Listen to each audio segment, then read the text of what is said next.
নাহমাদুহু ওয়া নুসাল্লি আলা রাসূলিল কারীম, আম্মা বা'দ। টিভি ওয়ানের ব্যবস্থাপনায় ব্রিটেনের আলেম সমাজের সহযোগিতায় আজকের এই পবিত্র সিরাতুন নবী সাল্লাল্লাহু আলাইহি ওয়াসাল্লাম মাহফিলের মোহতারাম সভাপতি বরেণ্য আলেম দ্বীন হযরত আল্লামা মাওলানা আসগর হোসেন সাহেব আসসালামু আলাইকুম, এবং এই মসজিদের লন্ডনের সেন্ট্রাল মসজিদের সম্মানিত খতিব হযরত আল্লামা মাওলানা আব্দুল কাইয়ুম সাহেব দামুন সালাল শাফকাতিহিম, হযরত উলামায়ে কেরাম, সুধী মণ্ডলী, পর্দার আড়ালে মা ও বোনেরা, আল্লাহ তাআলার শুকরিয়া আদায় করি যে আজকের এই পবিত্র সিরাতুন নবী সাল্লাল্লাহু আলাইহি ওয়াসাল্লাম মাহফিলে হাজির হতে পারলাম। আল্লাহ তাআলা তৌফিক দিলেন, আলহামদুলিল্লাহ। আমি সিরাতুল উপর আলোচনা দেওয়ার আগে একটু ভূমিকা বলতে চাই। 8 আগস্ট জাতির এক চ্যালেঞ্জিং মুহূর্তে আমরা অন্তর্বর্তীকালীন সরকারের দায়িত্ব হাতে নিয়েছি, এবং আমাদের দেশে যখন শূন্যতা তৈরি হলো, প্রধানমন্ত্রী নাই, তখন মহামান্য রাষ্ট্রপতি সুপ্রিম কোর্টের কাছে রেফার করলেন যে কি করা যায়। যেহেতু সংবিধানে অন্তর্বর্তীকালীন সরকার বা তত্ত্বাবধায়ক সরকারের প্রভিশন নাই, রাখা হয় না, সুপ্রিম কোর্ট থেকে বলা হলো অন্তর্বর্তীকালীন সরকার প্রতিষ্ঠা করে দেশ চালাতে হবে। এরপর আমরা আবার মন্ত্রী পরিষদে এই অর্ডিন্যান্সটা পাস করেছি এবং প্রজ্ঞাপন আকারে আমরা বের করেছি। 8ই আগস্ট আমরা 17 জন অন্তর্বর্তীকালীন সরকারের উপদেষ্টা হিসাবে শপথ নিয়েছি। পরে আরো যুক্ত হয়ে এখন 24 জনে উপনীত হয়েছে। এটা বাংলাদেশের ইতিহাসে এই প্রথম, এবং অত্যন্ত চ্যালেঞ্জের ভিতরে আমাদের দিন কাটছে, এবং চ্যালেঞ্জ উইদিন চ্যালেঞ্জ উইদাউট, সব জায়গায় চ্যালেঞ্জের ভিতরে আমরা কাজ করে যাচ্ছি। আল্লাহ তাআলা অফুরন্ত রহমতের ভিতরে প্রতিটি চ্যালেঞ্জের আমরা প্রতিহত করে সামনের দিকে এগিয়ে যাচ্ছি, এবং দীর্ঘদিনের অব্যবস্থাপনা একদিনে কয়েক মাসে এগুলো পরিষ্কার করা সম্ভব নয়, এগুলোর জন্য সময়ের প্রয়োজন। তারপরেও আমরা ইতিমধ্যে বিভিন্ন সংস্কারের জন্য কমিশন গঠন করেছি। কমিশনের কাজ খুব দ্রুতভাবে এগিয়ে চলছে, এবং শিক্ষা ব্যবস্থা 2012 সালে পাঠ্যপুস্তককে সামনে রেখে আমরা 2025 সালে শিক্ষা কার্যক্রম পাঠ্যক্রম আমরা ছাপতে দিয়েছি। এখানেও হয়তো কিছুটা বিভ্রাট, হয়তো কিছুটা অনিয়ম অসঙ্গতি থাকতে পারে। 26 সালের পাঠ্যক্রমে আমরা এগুলো থরোলি এক্সামিন করে বিশেষজ্ঞদের মতামত নিয়ে 26 সালের পাঠ্যক্রম যেটা বাজারে আসবে, এতে সিরাতুর রাসূল সাল্লাল্লাহু আলাইহি ওয়াসাল্লামকে আমরা অন্তর্ভুক্ত করে দেব ইনশাআল্লাহ। আপনারা যে সমস্ত দাবি দেওয়া স্মারকলিপি আমাকে দিয়েছেন, আমি এগুলো যথাযথ কর্তৃপক্ষের কাছে উপস্থাপন করবো ইনশাআল্লাহ। এবং আমরা on way to the extension of election, আমরা ইলেকশনের স্টেশনের দিকে যাত্রা করেছি। ইতিমধ্যে চিফ ইলেকশন কমিশনার আমরা নিয়োগ দিয়েছি, আর অন্যান্য কমিশনের মেম্বারদেরকে আমরা নিয়োগ দিয়েছি। খুব দ্রুত ভোটার লিস্ট হালনাগাদ করা হবে। যারা মারা গেছেন তাদের নাম বাদ যাবে, যারা নতুন ভোটার হয়েছেন তাদের নাম অন্তর্ভুক্ত হবে। আরো কিছু জরুরি কাজ সংস্কার আমরা শেষ করব, শেষ করব। তারপরে আমরা একটা নির্বাচন দেব। আমাদের চিফ অ্যাডভাইজার মহোদয় যেদিন ঘোষণা করবেন সেদিনে বাংলাদেশের জাতীয় নির্বাচন হবে। কখন হবে এটা আমরা জানি না, আমাদের মন্ত্রী পরিষদের সবাই এগুলো কোনোদিন আলোচনা হয় নাই। তিনি যেদিন বলবেন সেদিন হবে। তবে as early as possible the national election will be held peacefully, impartial manner, inshallah.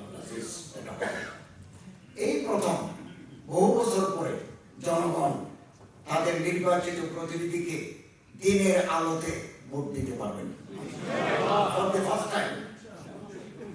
এবং যিনি নির্বাচিত হবেন, যারা জনগণের ম্যান্ডেট পাবেন, আমরা তাদের হাতে ক্ষমতা হস্তান্তর করে বিদায় নেব।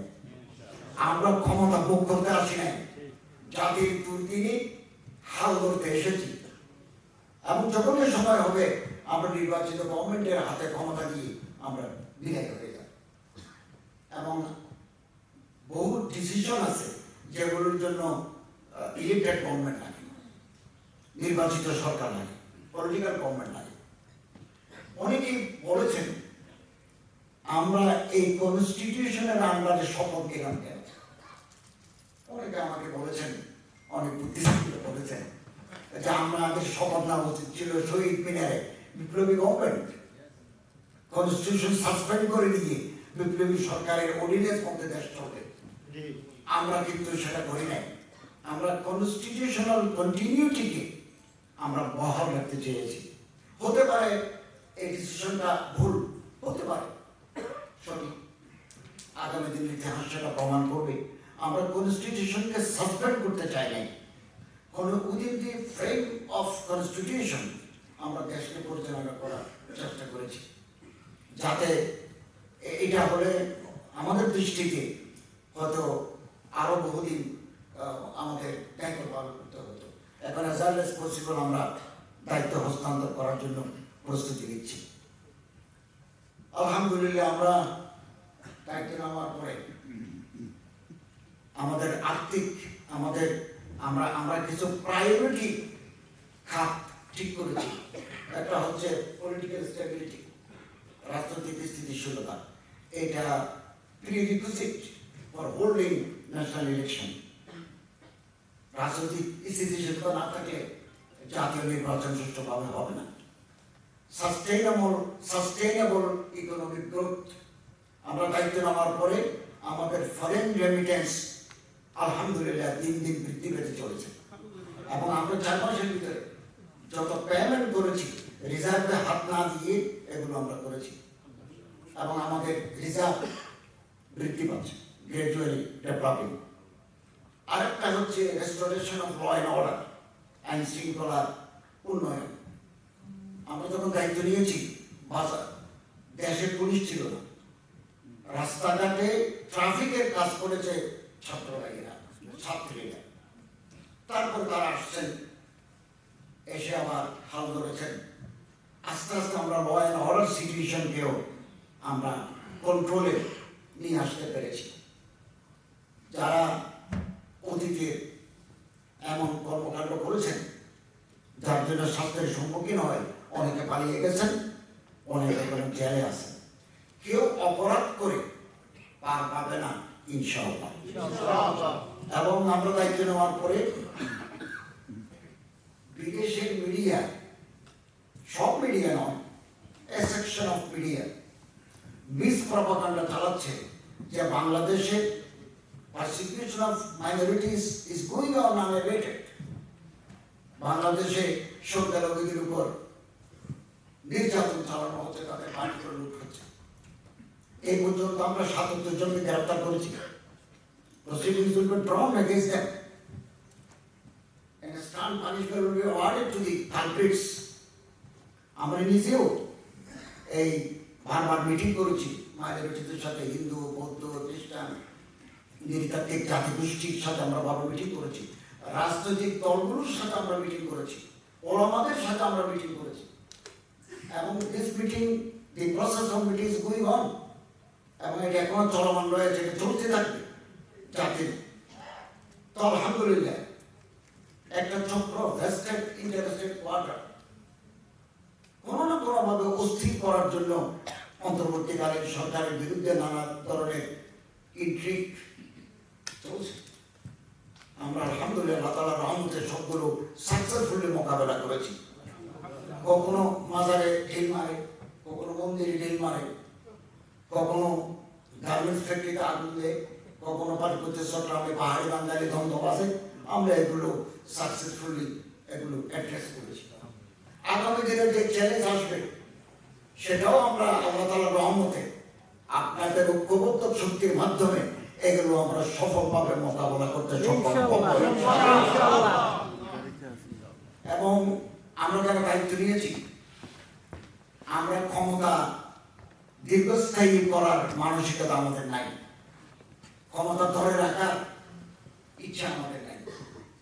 আমরা কেবল আগামী দিনে যারা আসবেন জনগণের ম্যান্ডেট নিয়ে তাদের হাতে ক্ষমতা হস্তান্তর করার প্রক্রিয়ায় আমরা যুক্ত আছি। এবং আলহামদুলিল্লাহ আমি যে মন্ত্রণালয়ের দায়িত্ব, ধর্ম মন্ত্রণালয়, আমার এখানে ইসলামিক ফাউন্ডেশন আছে, ওয়াকফ প্রশাসন আছে, মসজিদ ভিত্তিক পাঠাগার আছে, হজ এবং ওমরা আছে।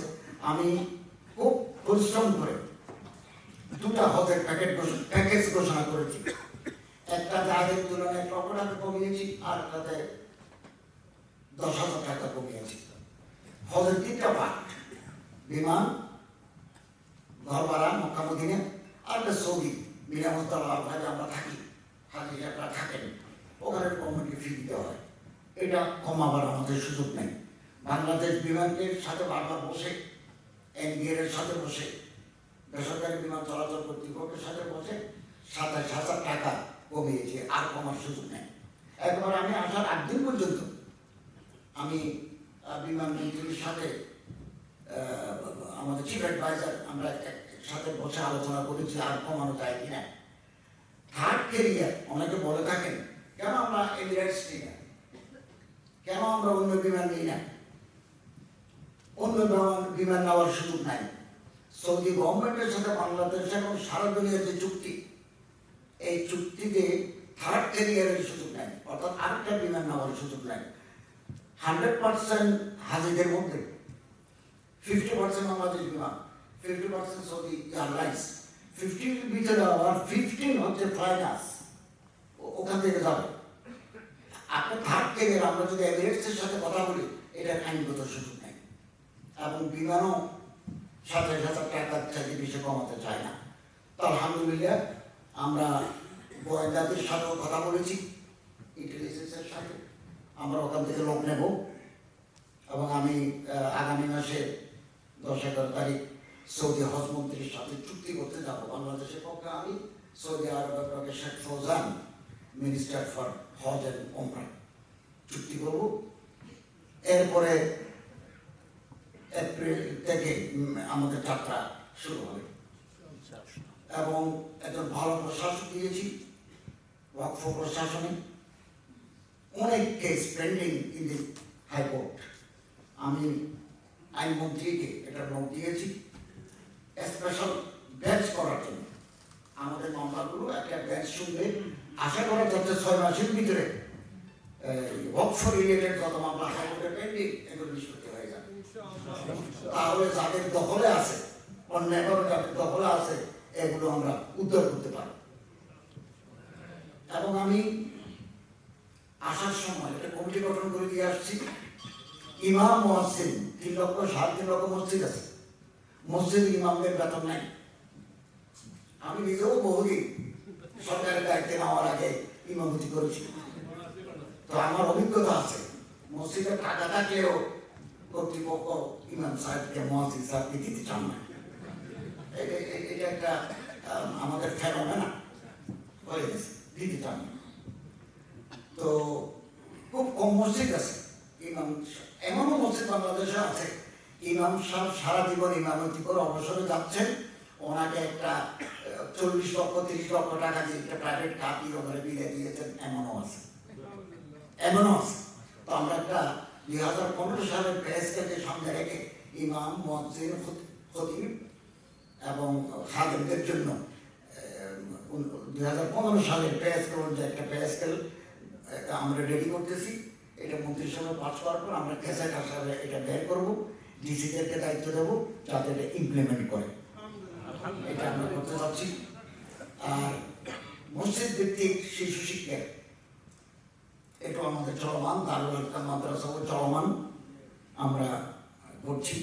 এবং ইসলামিক ফাউন্ডেশন যে প্রেস, ওই প্রেসে আমরা আরো কয়েক কোটি টাকা খরচ করে আরো নতুন প্রেস সংযুক্ত করছি এবং নতুন বোর্ড অফ গভর্নর্স দিয়েছি, যারা খুব ফাআল, খুব অ্যাক্টিভ, ডাইনামিক দিয়েছি। প্রথম মিটিং করে আসলাম, আগামী মাসে আরেকটা মিটিং দেব। ইসলামিক ফাউন্ডেশন একজন ডিজিও খুঁজতেছি যিনি এই অচল অবস্থা নিরসন করে ইসলামিক ফাউন্ডেশনকে প্রাণবন্ত প্রতিষ্ঠানে পরিণত করতে পারেন, এটাও আমরা চেষ্টা করছি। এবং ইমাম মসজিদের ফান্ডে আমাদের অনেক অর্থ আছে। যে সমস্ত ইমাম সাহেবান আইমায়ে মাসাজিদ আমাদের ইমাম ট্রেনিং গ্রহণ করবেন বাংলাদেশে, তাদেরকে আমরা খরচা হাসানা দিই। খরচা হাসানা আগে এমন ছিল কম, সচিব মহোদয় আজকে আমাদের জানিয়েছেন যে এমন বাড়িয়ে দিয়েছেন। এবং যারা ফ্যাটাল ডিজিজ আক্রান্ত, মারাত্মক ব্যাধিতে আক্রান্ত, তাদেরকে আমরা এককালীন টাকা দিই, এগুলো আমরা নিই না। আর খরচা হাসানার আদায় বাংলাদেশে 100। ব্যাংকে টাকা নিলে তো মানুষ টাকা জমা দিতে চায় না, ডিফল্টার হয়ে যায়। কিন্তু আমাদের থেকে যে ইমাম সাহেবরা যে টাকা নিয়েছেন খরচা হাসানা, সুদবিহীন ঋণ নিয়েছেন, এগুলো আদায়ের হার 100। তবে আলেম ওলামারা আল্লাহকে বল করেন বলে তারা এই টাকা ফেরত দিয়েছে। এবং হাওড় এলাকায় মৌলভীবাজার, সিলেট, হবিগঞ্জ, সুনামগঞ্জ, কিশোরগঞ্জ, এই যে হাওড় এলাকায় 7টা জেলায় জীববৈচিত্র্য সংরক্ষণ এবং মানুষের জীবন মানের উন্নয়ন, অযথা কাঁকড়া নষ্ট না করা, অযথা গাছ না কাটা, এগুলোর উপর আমরা প্রশিক্ষণ দিতে আমাদের একটা প্রজেক্ট আছে। ওখানেও আমরা পারিশ্রমিক বাড়িয়েছি। তো আলহামদুলিল্লাহ আমি আমার মন্ত্রণালয় এবং আলহামদুলিল্লাহ আমি শিক্ষা উপদেষ্টা মহোদয়কে বলেছি, দরা হাদিস পাস করা ছাত্রদেরকে, হাইয়াতুল আউলিয়া সনদে আফতা ছাত্রদেরকে ঢাকা বিশ্ববিদ্যালয়ের আরবিক ইসলামিক স্টাডিজ যে জায়গায় চাকরি করেন ওনাদেরকে সেই সুযোগ দেওয়ার জন্য গ্যাজেট করতে হবে। উনি সেটা রাজি হয়েছেন এবং আমি এখান থেকে যাওয়ার পরে ডিউ লেটার দেবো এটাকে এক্সিকিউট করার জন্য। তো আশা করছি আমরা দায়িত্বে থাকাকালীন সময়ের মধ্যে মাদ্রাসার ছাত্রদেরকে, বিশ্ববিদ্যালয়ের ছাত্ররা যে সুযোগ পায় আরবিক ইসলামিক স্টাডিজ, ওই ফেসিলিটি যেন তারা পায়। সেনাবাহিনী, নৌবাহিনীর মসজিদে তারা যদি ইমামতি করতে পারে, স্কুলে যদি তারা ধর্মীয় শিক্ষক হিসেবে কাজ করতে পারে, it will be great achievement for us. এটা আমাদের জন্য অত্যন্ত কৃতিত্বের দাবি করতে পারি। আলহামদুলিল্লাহ বিভিন্ন মন্ত্রণালয় থেকে আমরা এভাবে এগোচ্ছি। আপনাদের সহযোগিতা প্রয়োজন, পরামর্শ প্রয়োজন, সহযোগিতা প্রয়োজন। তো আমার বক্তৃতার পরে আপনারা লিখিতভাবে আমাকে দিলে অথবা পয়েন্ট আকারে দিলে আমরা এগুলো বিবেচনা করব। যেগুলো আমার মন্ত্রণালয়ের বাইরে আমি এগুলো মন্ত্রণালয়ে রেফার করব। এবং আল্লাহ না করুন অন্তর্বর্তীকালীন সরকার যদি ব্যর্থ হয় তাহলে আপনি নিশ্চিতভাবে জেনে রাখুন ঘোর অমানিসা অন্ধকার যুগ ফিরে আসবে। অতএব আমাদের হাতকে আপনারা শক্তিশালী করুন, পরামর্শ দিন, ডিফারেন্স অফ ওপিনিয়ন থাকুক। আল্লাহ তাআলা আমাদের প্রিয় মাতৃভূমি বাংলাদেশ, এই দেশে আগামী দিনে সুন্দর, সমৃদ্ধশালী এবং এটা বৈষম্যহীন ইনসাফপূর্ণ সমাজ, রাষ্ট্র প্রতিষ্ঠা করার তৌফিক আল্লাহ তাআলা আমিন। সিরাতুন নবী সাল্লাল্লাহু আলাইহি ওয়াসাল্লাম হযরত আমাদের জন্য আদর্শ, উসওয়াতুন হাসানা। এবং হযরত সাল্লাল্লাহু আলাইহি ওয়াসাল্লাম কেবল আরবের নন, আগে যত নবী এসেছেন এগুলো দাউদ আলাইহিস সালাম জেরুসালেমে রিজিয়ন অফ প্রফেটস। আমেরিকার ইতিহাসে বহুবার লস অ্যাঞ্জেলেসে কালো মানুষ, ব্ল্যাক মানুষ বেশি, বহুবার দাঙ্গা হয়েছে, মার্কেটের পর মার্কেট জানি ছাই হয়ে গেছে, আরো বিভিন্ন জায়গায়। এটা হচ্ছে বর্ণ, সাদা কালো। হযরত সাল্লাল্লাহু আলাইহি ওয়াসাল্লাম ১৩,০০০ বছর আগে বলছেন লা ফাদলা লিআরাবিয়্যিন আলাল আজমি ওয়ালা লিআজমিয়্যিন আলাল আরবি ওয়ালা লিআহমার আলাল আসওয়াদ ওয়ালা লিআসওয়াদ আলাল আহমার ইল্লা বিত্তাকওয়া। সাদার উপর কালো, কালোর উপর সাদা, আরবের উপর অনারবের, অনারের উপর আরবের আলাদা কোনো মর্যাদা নেই। আল্লাহর কাছে ওই মানুষ সবচেয়ে সম্মানিত যার ভিতরে তাকওয়া আছে। এটা এই যে bill of rights, habeas corpus এবং universal declaration of human rights 1948, এগুলো ১,৫০০ বছর আগে, ১৪০০ বছর আগে আল্লাহ রাসূল সাল্লাল্লাহু আলাইহি ওয়াসাল্লাম ডিক্লার দি ইউনিভার্সাল হিউম্যান রাইটস প্রথম ঘোষণা দিয়েছেন। ঘোষণা দিয়ে তিনি ক্ষান্ত হন নাই, আমল করে দেখিয়েছেন, নিজে প্র্যাকটিস করে দেখিয়েছেন। পৃথিবীতে সুন্দর ম্যাগজিনস, সুন্দর কথা বলার মানুষের অভাব নেই, অনেকে অনেক থিওরি দিয়েছেন। ওয়েলফেয়ার স্টেট, কল্যাণ রাষ্ট্র, এটা ডেনিশ স্কলার অ্যান্ডারসন এটা বলেছেন যে একটা কল্যাণ রাষ্ট্র প্রয়োজন। আরো অনেকে বলেছেন, কিন্তু কল্যাণ রাষ্ট্র প্রতিষ্ঠা করে দেখাতে পারেননি। হযরত মুহাম্মদ সাল্লাল্লাহু আলাইহি ওয়াসাল্লাম ইজ দ্য ফার্স্ট ওয়ান, যিনি যে কথা বলেছেন সে কথা আমল করে দেখিয়েছেন। থিওরি মার্জড উইথ প্র্যাকটিস, তিনি যে থিওরি দিয়েছেন প্র্যাকটিস করে সেটা দেখিয়েছেন। হযরত সাল্লাল্লাহু আলাইহি ওয়াসাল্লাম বলেন, ইন্না লাল জাহিলিয়া তাহাতা কদামাইয়া মওজুদ, জাহিলি যুগের সুদ আমি নিষিদ্ধ ঘোষণা করলাম। abrogated the pattern usury system, এবং সাথে সাথে একথাও ঘোষণা করলেন, আমার বংশের সুদ যেগুলো বাজারে চলমান, আমি কেবল রাসুল মাল নেব, আমার ক্যাপিটাল নেব, কিন্তু আমি সুদ নেব না। এই যে কথার সাথে কাজের মিল, এটা আমাদের নবী করিম সাল্লাল্লাহু আলাইহি ওয়াসাল্লামের সিরতের আলোকিত দিক, আলোকিত দিক। এবং এটা বৈষম্যহীন সমাজ। এই যে মৌলানা আব্দুর রহমান শেখ আব্দুর রহমান মদনী সাহেব যে বললেন, হযরত বেলাল হাবশি, হযরত সালমান ফারসি, সোহাইব রুমি, ওনারা রাসূলের কাছে এসে এমন মর্যাদা পেয়েছেন যে অন্যান্য বড় বড় সাহাবায়ে কেরামদের সাথে ওনাদের সম ক্যাটাগরি নিয়ে এসেছেন। হুজুর আকরাম সাল্লাল্লাহু আলাইহি ওয়াসাল্লামের এই দীক্ষা, শিক্ষা, সিরতে রাসূল সাল্লাল্লাহু আলাইহি ওয়াসাল্লাম, এবং হুজুর আকরাম সাল্লাল্লাহু আলাইহি ওয়াসাল্লাম নারী জাতিকে সম্মানিত করেছেন। Roman empire, Persian empire, Indian, ancient India, মেয়ে লোকের নারী জাতির কোনো মর্যাদা ছিল না। এগুলো ভর্তি ভর্তি। নারীকে বলা হতো door of the hell, daughter of the devil,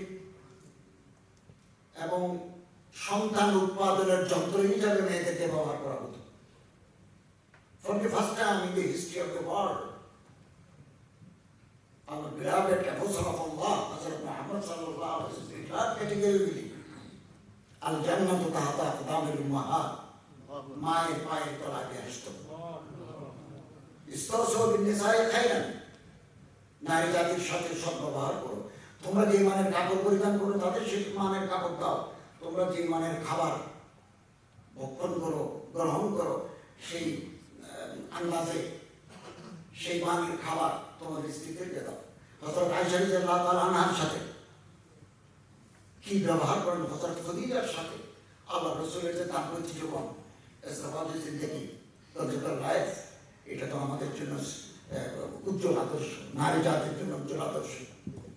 হযরত সৈয়দ সুলাইমান রাদিয়াল্লাহু হাকিমুল উম্মাত হযরত তানভীর জালিল কথা খলিফা, এটা কিতাব লিখেছেন সিরাতে আয়েশা, সিরাতে আয়েশা উর্দুতে।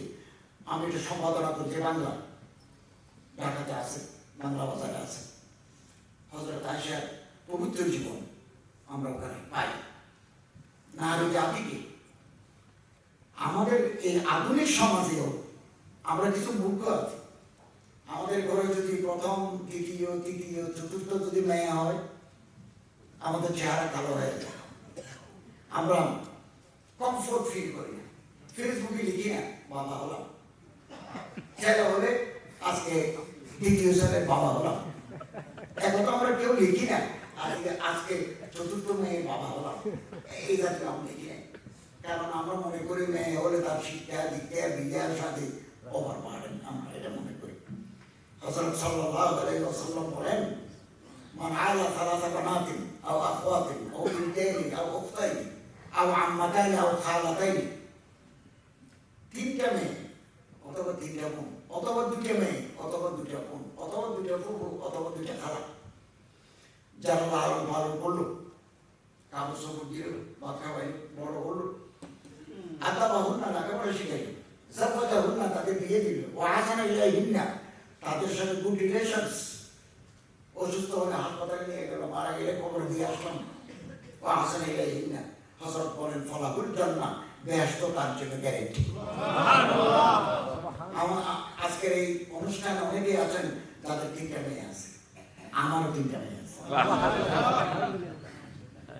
এবং যারা দুটা সন্তান হারিয়েছে, আল্লাহ নিয়ে গেছেন, হযরত বলেন তাদের জন্য জান্নাত ওয়াজিব।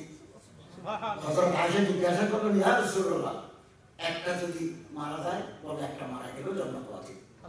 তো আমার সন্তান বড়টা মারা গেছে ছোটকালে, তো আমি আল্লাহর কাছে প্রত্যাশা করি আমলের দিক দিয়ে পার হওয়ার সুযোগ নেই, অন্তত বেশারতে নবী সাল্লাল্লাহু আলাইহি ওয়াসাল্লামের মাধ্যমে আল্লাহ তাআলা আমাদের সবাইকে জান্নাত দান করুন, আমিন আমিন। এবং হুজুর আকরাম সাল্লাল্লাহু আলাইহি ওয়াসাল্লাম ছোটকালে মা মারা গেছেন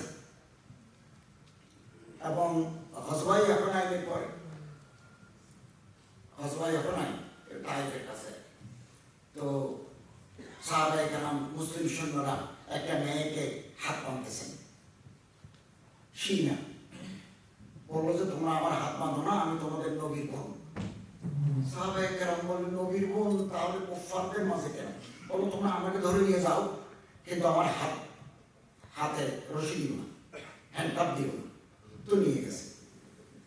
সাহাবায়ে কেরাম বলতেছেন, ইয়া রাসূলুল্লাহ, এই তো আপনার বোন দাবি করতেছে।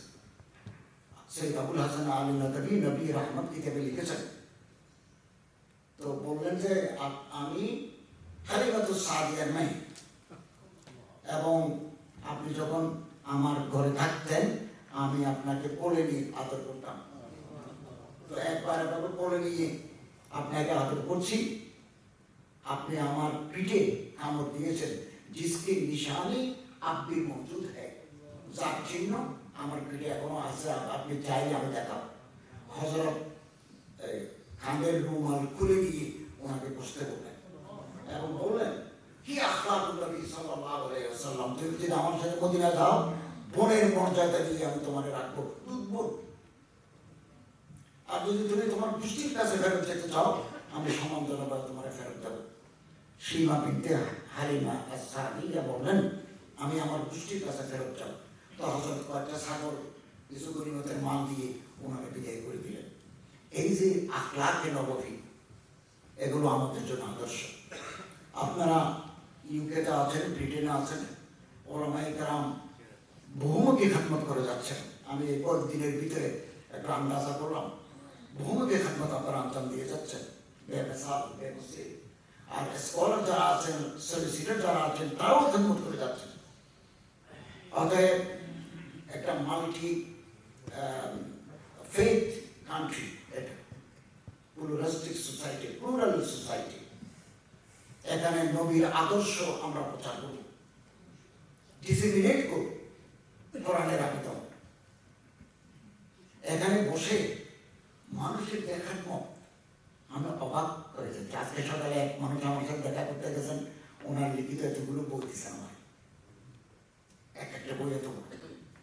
বার্মিংহামে, অক্সফোর্ডে প্রফেসর ডক্টর আকরাম নদভীর ওখানে গেলাম, উনি আমারে 48 খণ্ড, যিনি ব্রিটেনে বসে লিখেছেন আল ওয়াফা বি আহওয়ালি নিসা, এটা 2 জন লাগে বহন করতে, আর 8 খণ্ড দিয়েছেন। এগুলো হচ্ছে মেয়ে মুহাদ্দিসাতের জীবনী, হযরত খুদিজা থেকে হযরত আয়েশা থেকে আজ পর্যন্ত পৃথিবীর যেখানে যেখানে মহিলা মুহাদ্দিস তাদের জীবনী 48 খণ্ড। তিনি মনে লিখতে চাইলে আর 48 নম্বর লিখতে পারেন। এবং মুসলিম শরীফের সরা লিখেছেন, এটা এখন সৌদি আরব থেকে সাবাল চারবি উনি আমার দিচ্ছেন, এটা বহন করতে 2 জন লাগে, পড়তে কত বছর লাগে বাবা? 61 বছর বয়স মাত্র। ব্রিটেন, এখানে স্বাধীনতা আছে, লেখার স্বাধীনতা আছে, কথা বলার স্বাধীনতা আছে, রুজি রোজগারের স্বাধীনতা আছে। আর এখানকার যে সমস্ত মানুষদের সাথে আমি কথা বলেছি, তাদের থিঙ্কিং, তাদের থট অত্যন্ত হাই। আলেম, ওলামা, বুদ্ধিজীবী, সলিসিটর, তাদের মাথার ভিতরে উন্মানিয়ে ফেলে। আজকালও বসেছি, কালকেও বসেছি, স্কলারদের নিয়ে প্রত্যেকের ভিতরে নিজের দেশ সম্পর্কে একটা দেশপ্রেম বোধ আমি লক্ষ্য করেছি এবং উন্মত নিয়ে ফিক্রি করেন দেখেন, আলহামদুলিল্লাহ। এবং তিনি ডক্টর আকরাম নজরুল বললেন, আমি কোরআনের তাফসীর করব, প্রথম ইংরেজিতে, এরপরে আরবিতে, এরপরে উর্দুতে। এবং আমি যে ওনার সাথে দেখা করেছি, ওকে ফেসবুকে একটা স্ট্যাটাস দিয়েছেন, এইটা সৌদি আরব থেকে আমার কাছে পাঠিয়েছে, ওনার আইডির সাথে আমি পরিচিত। আলহামদুলিল্লাহ। ডক্টর ফারহান সাথে দেখা হয়েছে, Oxford centre for Islamic centre কিছু বই হাতিয়ে দিয়েছেন, খুব ফ্রুটফুল আলোচনা করেছি। আমার এই ব্রিটেন সফর অত্যন্ত ফলদায়ক এবং আমার জীবনে একটা মাইলস্টোন হয়ে থাকবে। এই TV1-এর 3টা অনুষ্ঠানে আমি অংশ নিলাম, ইট ইজ দ্য লাস্ট। এরপরে বার্মিংহামে জয়েন্ট স্পন্সরশিপে এটা করেছি, সিরাতুন নবী। তারপরে কোরআন কম্পিটিশন গ্র্যান্ড ফিনালে এটাতে অংশগ্রহণ করেছি। আমি TV1 কর্তৃপক্ষকে, মৌলানা মাহমুদুল হাসান সাহেবকে, মৌলানা মাদানী সাহেবকে এবং ব্যারিস্টার রিজওয়ান সাহেবকে এবং তাদের কলা কুশলী যারা আছে, আমি প্রত্যেককে, মিজান সাহেবকে, প্রত্যেককে আন্তরিক অভিনন্দন জানাচ্ছি। রাত হয়ে যাচ্ছে, দেশের মানুষ একসাথে পেয়ে আমি একটু উদ্বেলিত হয়েছি, পুলকিত হয়েছি। আলহামদুলিল্লাহ। হযরত মোহাম্মদ আব্দুল করিম সাহেবের নাম শুনতে আমি দেশে, আমার এক আত্মীয় এখানে ডাক্তার, বহুদিন যাবত এখানে ডাক্তার স্যার, উনি আব্দুল করিম সাহেবের পাণ্ডিত্য নিয়ে, ওনার স্কলারশিপ নিয়ে আমার বলছেন।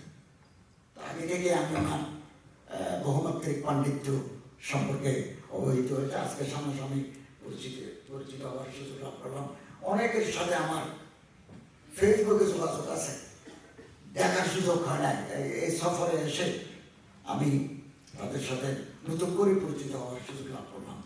আমি চেষ্টা করব দায়িত্ব চলে যাওয়ার পরে সামারে একবার ইউকেতে আসবো এবং একটা সময় নিয়ে আসবো, বেশি দিন যাতে থাকতে পারে। এখন তো গভর্নমেন্ট আমাকে চিঠি দিয়েছে 7 দিনের জন্য, এর চাইতে বেশি দিতে চান না। আর এখন ফরেন ট্যুরের রেস্ট্রিকশন দিছে উপদেষ্টাদের জন্য, সচিবদের জন্য। তো ইনশাআল্লাহ বাজির আবার আসবো এবং নর্থ ইউকে ওদিকেও যাবো, আর অনেকটা আরো রুম আছে, এগুলো দেখার সুযোগ পাবো। তো আলহামদুলিল্লাহ আমরা সবাই সিরাতুন নবী সাল্লাল্লাহু আলাইহি ওয়াসাল্লামকে অনুসরণ করবো, ডিসেমিনেট করবো, নিজেরা পালন করবো, ডিসেমিনেট করবো এবং এই সমাজকে আমরা আলোকিত করবো। আমি সবসময় একটা কথা বলি, সেটা আজকেও যেটা বলে শেষ করতে চাই, ওয়াহাদাতে উম্মত, উম্মতের ঐক্য। আমাদের মধ্যে ডিফারেন্স অফ ওপিনিয়ন আছে, থাকবে, একতরফ থাকবে, ছিল। আল্লামা শফি সাহেব রহমতুল্লাহ আলাইহি বলেছেন, একতরফ কোনোদিন যাবে না, একতরফ রেখেই আমাদের এক প্ল্যাটফর্মে আসতে হবে। ইত্তেফাক মাল ইখতিলাফ, একতরফ নিয়ে আমার কাছে আসবে। অনৈক্য, বিভেদ আমাদের সমূহ ধ্বংস করে দিয়েছে, আমাদের শেষ করে দিয়েছে।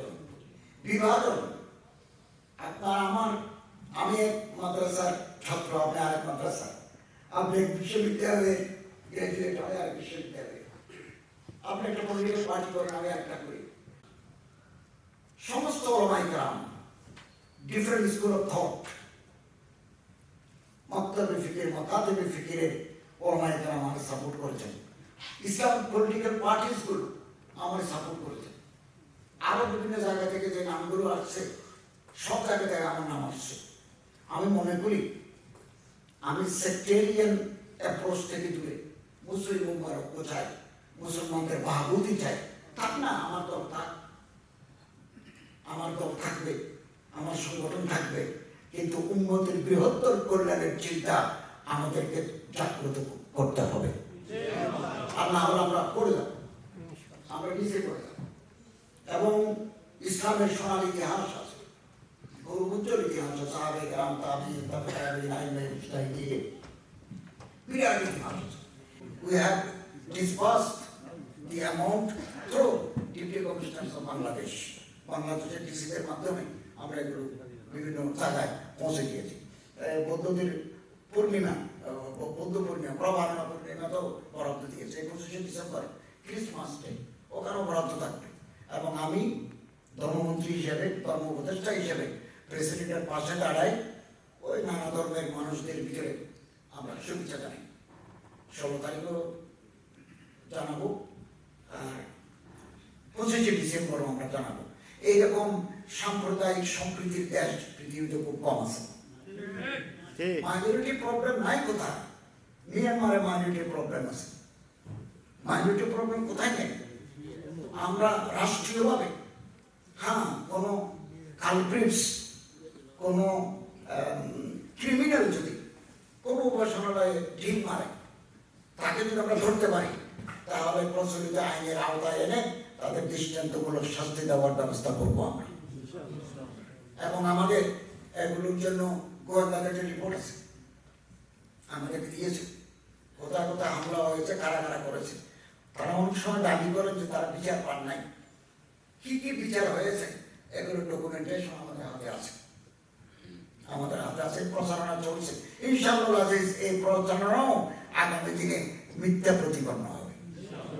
একজন এই বাংলাদেশ, আমি গতকাল সকালে দেখলাম, ধান খেতে, ধান কাটার পরে এগুলো স্তূপ করে রেখেছে, 10টা স্তূপ করে রেখেছে 1.5 বিঘা জমির ধান।